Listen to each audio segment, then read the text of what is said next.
You're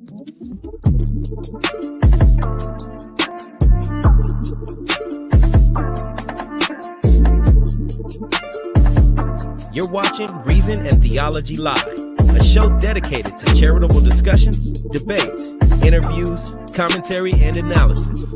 And now, your host, Michael Lofton. Hey everybody, welcome back to Reason and Theology. Your host, Michael. I want to examine and interact with some of the words of Bishop Athanasius Schneider, who recently seems to indicate that Pope Francis has taught heresy in his ordinary magisterium. I'm not sure how to interpret him in any other way. As I said yesterday with Vigano, I'm trying to give him the judgment of charity, but I'm not seeing how to interpret him in any other way. I hope he can come out and clarify and reassure us that he does not believe that Pope Francis teaches heresy in his ordinary magisterium, but it sure seems that is his position. But again, I want to play the video so that it can be clearly seen what he's saying. And once again, I hope to represent him accurately here and also interact with what he's saying. I'm certainly discouraged by saying this because, I've greatly benefited from Schneider in the past. And so to see him kind of go down this path is certainly unfortunate, but I would like to interact with it because I certainly have some concerns with what he is saying here, aside from the fact that I think he's factually mistaken in the area that he's basing this claim on. Not to mention, I also believe that if I have properly understood him, I do believe his position falls under the theological censor of error in theology, which I am going to present today. So I sure hope I have misunderstood him and he can come out and clarify and reassure us that he doesn't believe that Pope Francis has allowed heresy into the ordinary magisterium. Unfortunately, that is a very popular position these days, especially among people who identify as traditionalists, who identify as those who are preserving tradition. It has become a very popular view to present that the Pope can teach heresy in his ordinary non-definitive magisterium. And like I said, I want to interact with that. Okay, let me share the screen here and let's watch the video together and let's see what Bishop Schneider has to say. Bishop, I've got to ask you about Pope Francis. People are wondering about what to make of Pope Francis and his pontificate in many different ways, lots of different views. It seems to me from reading your book that you would probably not go as far as to call or accuse Pope Francis of being a heretic, but you would say that he is promoting various heresies, or maybe you'd only go so far as to say he's tolerating heresy. In my view, Pope Francis is promoting various heresies. I think you say as much in the book. I'm certainly saddened to say it, as you are, but Amoris Laetitia and the support given to the Argentine bishops is just one example. How do you see it? Yes, I think he's promoting de facto heresies, not in an explicit and manner, theoretical, but de facto, as you mentioned, when he approved the norms of the Buenos Aires bishops region for the admittance of the divorced and remarried people to Holy Communion. And he explicitly approved this possibility that they can be admitted to all the sacraments. Of course, first they were listed up, they had to be invited to live in continents. And when this is not feasible, not possible for them, then the door to the sacraments is open, so it is stated. And the Pope approved this, and even he commanded that this should be included in the official Acta Apostolicae Sedis. And then the Cardinal Secretary of State said that this act of Pope Francis is part of the ordinary magisterium. It is very dangerous But as we know, the ordinary magisterium of the Pope, it's not infallible always, all the time. And we have to abandon this wrong opinion, which was accumulated in the last centuries by even pious people and pious theologians. It was an exaggerated papalism, which was not healthy, a kind of, yes, an exaggerated. And therefore, we have to, again, to return to the sound Catholic understanding of papacy, which was transmitted by the church fathers.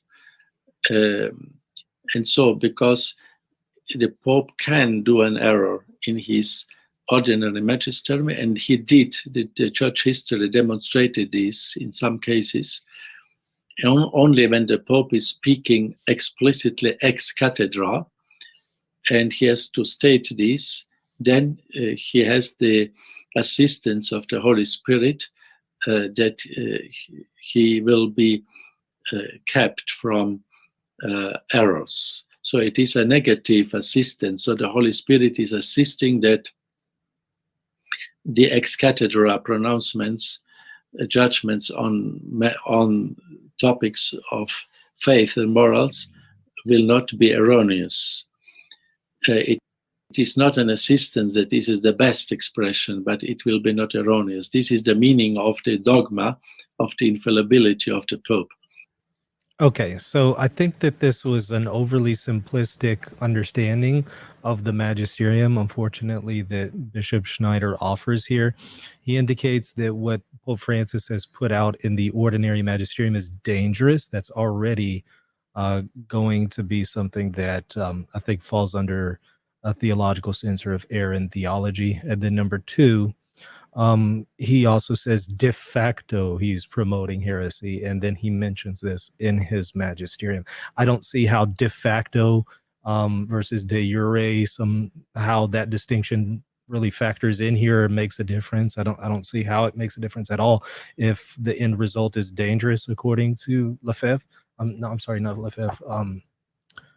Schneider. It sounds like either way, it's harmful to souls. And that is what I want to contest here, because if we're saying that there's a grade of heresy or any grade of error that is harmful to souls in the ordinary magisterium, even a lower level of error, but one that is strong enough to be harmful to souls, that already falls under a theological censor and is an untenable position.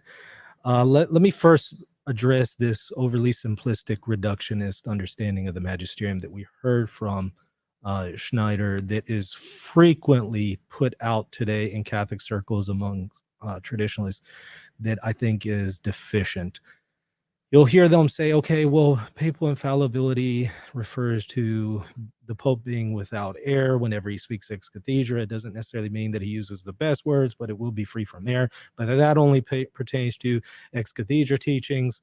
And we have to get rid of this overemphasis on papal infallibility, thinking that somehow infallibility applies to everything else that's also taught by the Pope authoritatively that's not ex cathedra. We constantly hear that. And you know what? There's some truth to that, right? They're right about that.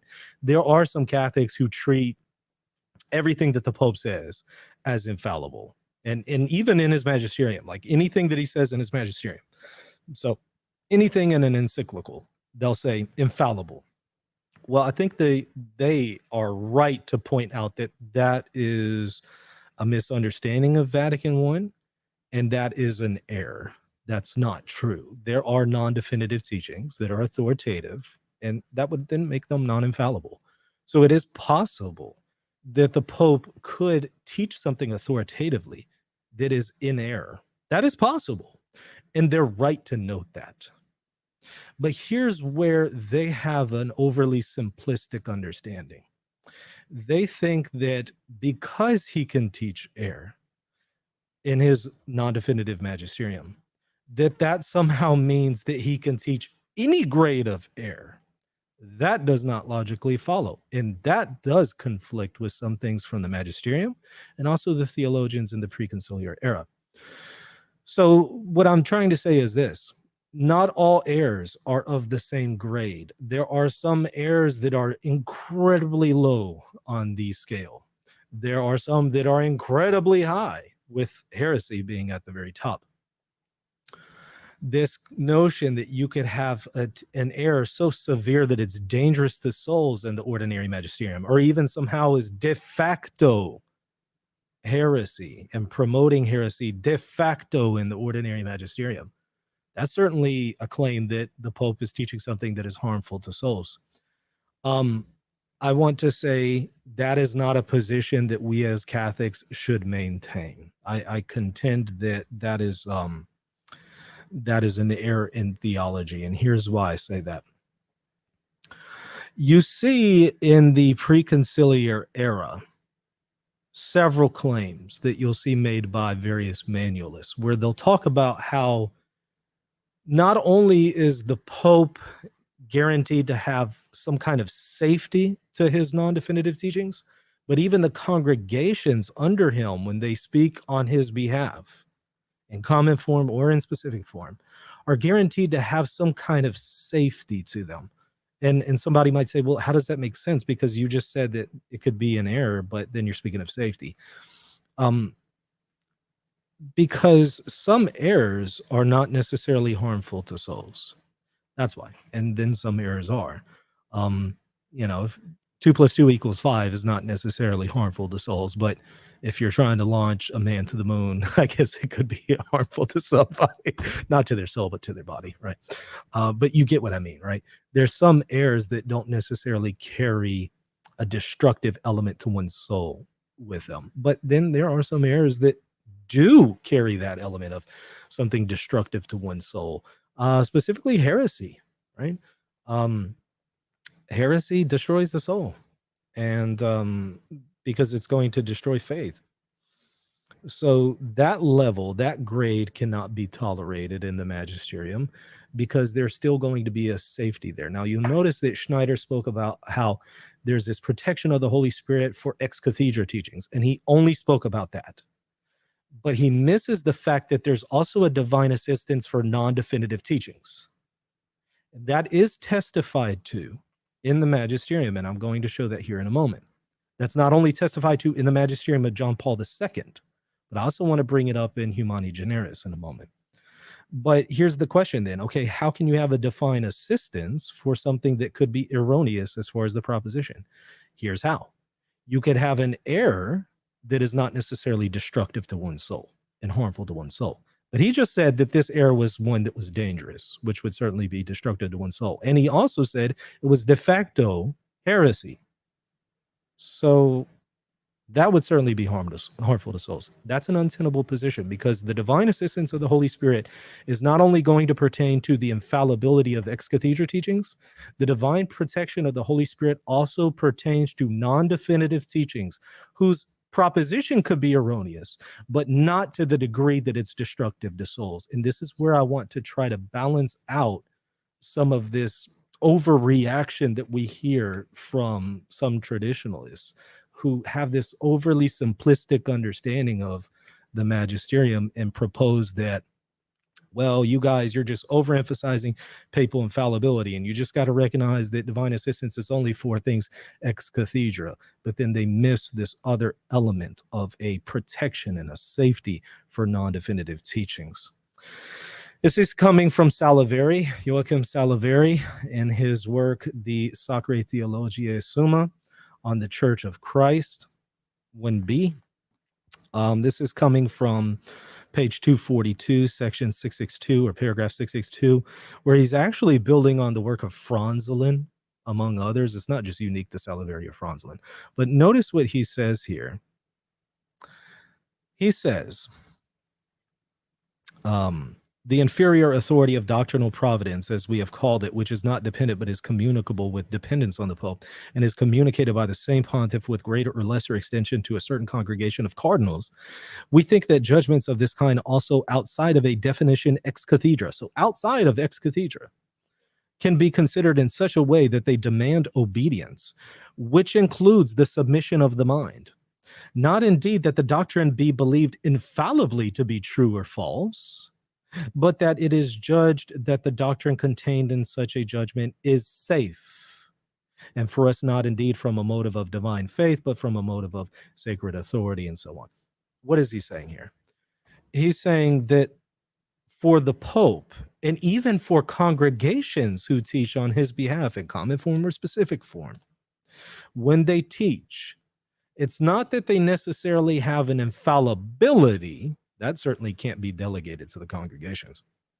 But they will have a safe judgment. Safe meaning it won't be something that if they embrace it, their soul will be destroyed, and they've left the faith by embracing it. And if this pertains to the congregations, how much more does that pertain to the Pope? Moreover, you can see this in Monsignor Van Noort in his volume 2 on dogmatic theology, Christ Church. He notes this, assertion 3 on page 114. The church's infallibility extends to the general discipline of the church. This proposition is theologically certain. And the kind of infallibility that he's talking about here is not one of proposition, because he's talking about disciplines. He's talking about a safety. He's talking about a protection of safety here. And he says this proposition is theologically certain. And he's talking about disciplines. If that pertains to universally promulgated disciplines, because he's not talking about locally promulgated disciplines, universally promulgated disciplines are safe. If that is theologically certain, how much more is it theologically certain that papal teachings, not just disciplines, but teachings, are theologically certain? And then let's look up the opposite of theologically certain right here. Once again in Salaverri, who gives you the theological notes. When you look up the theological censor for something that is theologically certain, that is, you're denying something that is theologically certain, as we seem to have heard just now, if I've understood him properly. It says the opposite is error in theology, which is why, once again, I think if I've understood him properly, I would say that position is an error in theology. So hopefully, Schneider can come out and say, no, you misunderstood me. Here's what I mean by that. I don't believe that Pope Francis has allowed anything dangerous in the ordinary magisterium. I don't think he's allowed for anything that's heretical in the magisterium, de facto or de jure. I don't believe that he's allowed for anything that would destroy a soul in the ordinary magisterium. And then we can all be reassured and say, well, yay, wonderful, that's great. Unfortunately, I think that that's not going to happen, because I think it's relatively certain what he's communicating here, because it's not just he who's saying it. It's pretty much everyone in that same camp, the same group that Schneider tends to go in. They have that position that the Pope could have something in his magisterium, even though it's not infallible, it's not ex cathedra, he could have something in his authoritative magisterium that is harmful and destructive to souls, such as heresy. So it's certainly not uncommon to what we just heard from Schneider. It's a very popular position. And I want to say it's one of the errors of our day. There are plenty of errors of our day, all kinds of them on the left, right? I mean, there's all kinds of people denying things that they shouldn't be denying. Ordinatio sacerdotalis, saying that women can be ordained priests. There's people denying humanae vitae. There's people denying the church's definitive teachings on, I don't know, same-sex unions or something like that. There's all kinds of grades of error coming from that side. And I think we're right to, call them out for that and call them to assent to the magisterium. However, I think that there's also errors on the other side. And this is one that I've noticed, and I've noticed that not many people are addressing it, unfortunately. So I think that that side has kind of gone too far in admitting too much of a degree of error in the non-definitive magisterium. Moreover, if the Pope requires for you to adhere to his non-definitive teachings with the religious submission of intellect and will, how can you say that he's requiring you to assent to something with religious assent of intellect and will to something that is spiritually harmful to you, that is dangerous to you, and that is de facto heresy? How does that work out? I would love to get an answer to that. Perhaps there is an answer that Schneider could offer, or others, but I just haven't heard an answer. And perhaps they have a response to what I presented here, and they can show me how this is not an error in theology. I'd like to hear that, but I haven't heard a sufficient answer and response. So maybe I'm the one who's mistaken. Maybe I have an error in theology. I'd love to hear a response. I haven't heard a really good one yet. Lastly, let's briefly look at, because I could give you plenty of magisterial sources, and I've already done that in other videos, so I'm not going to reinvent the wheel. And by the way, I'm also not going to reinvent the wheel here in addressing the accusation about Amor Laetitia and the interpretation of the Buenos Aires document. I think that, with all due respect, Bishop Schneider is mistaken on this. I've done a video where I went through a presentation on Amor Laetitia. I addressed that concern. I showed that that is not a very well-founded argument. The video is called The Truth of Amor Laetitia by myself here on Reason and Theology. Look at it in the show notes, in the description. You'll see a link to it. Go and watch that if you have questions about Amor Laetitia to see why his concerns are misplaced. But that being said, there are plenty of other videos where I've gone into this in more detail, theological safety to non-definitive teachings. And I've gone into the primary sources from the Magisterium on this. But here's just one that I would like to appeal to and ask a question about. Here's something that Pius XII said in Humani Generis. He says, nor must it be thought that what is expounded in encyclical letters does not of itself demand consent, since in writing such letters, the popes do not exercise the supreme power of their teaching authority. So he's first of all talking about how, you know, those who just say, oh, I don't have to accept it because it's not ex cathedra, that's wrong. He's saying, look, even though these encyclical letters are not ex cathedra, you still have to assent to them. And then he goes on to say, for these matters are taught with the ordinary teaching authority, of which it is true to say, listen, he who heareth you heareth me. That is a quote from Jesus. Jesus saying, he who hears you hears me.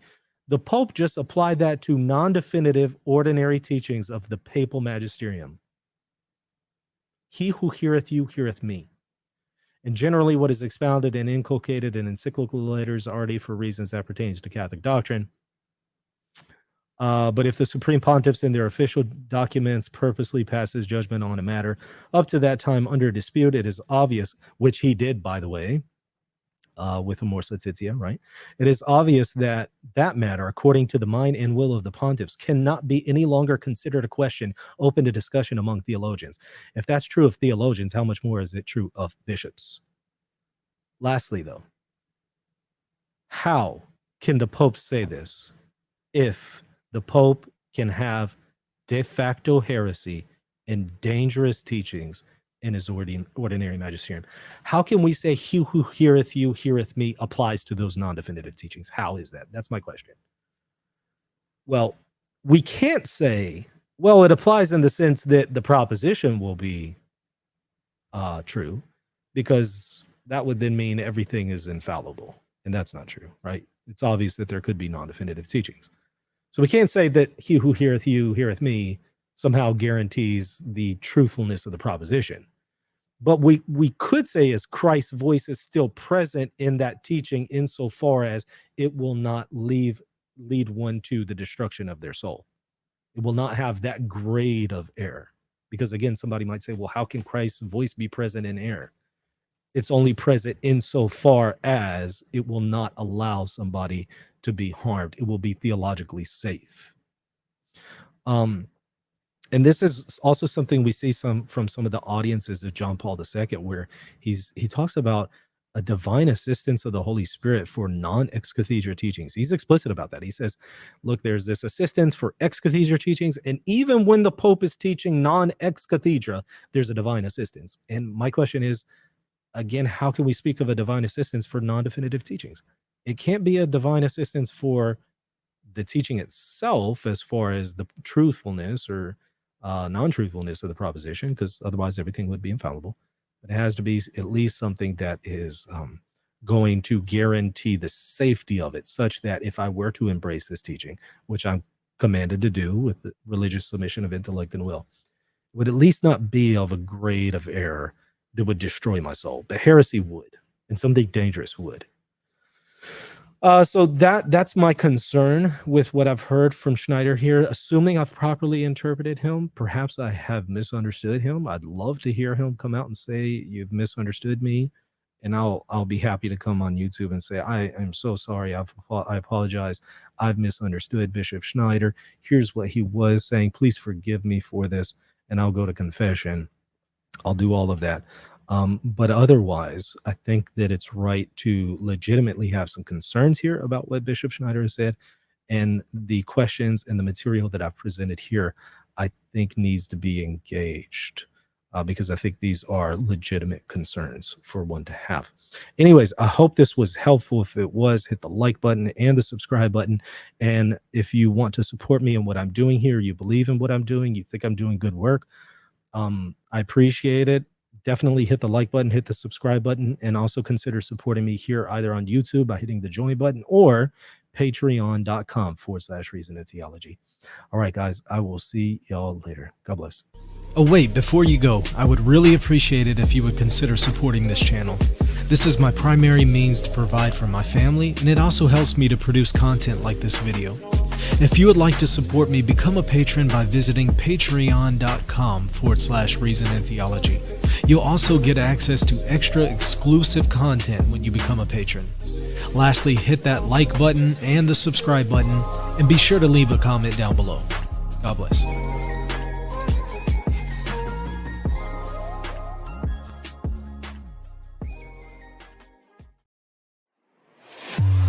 If you're looking to buy or sell a home, office, or any kind of property anywhere in the world, you're going to want to call Real Estate for Life, and they're going to connect you with a Catholic agent. Now, that agent will donate a portion of their commission upon sale, and Real Estate for Life will donate 75% of that gift to a pro-life organization at no cost to you. Call Real Estate for Life at 1-877-LIFE-US1 or text them 248-431-1440. If you care about the pro-life cause, call them now. Hey RNT fans, just a quick word about one of our sponsors, Verbum. It's an excellent Bible and theological software. Simply go to verbum.com/reason, where you can get 10% off any of the packages that you choose, along with 5 extra books, and you'll be supporting us here at Reason and Theology. God bless.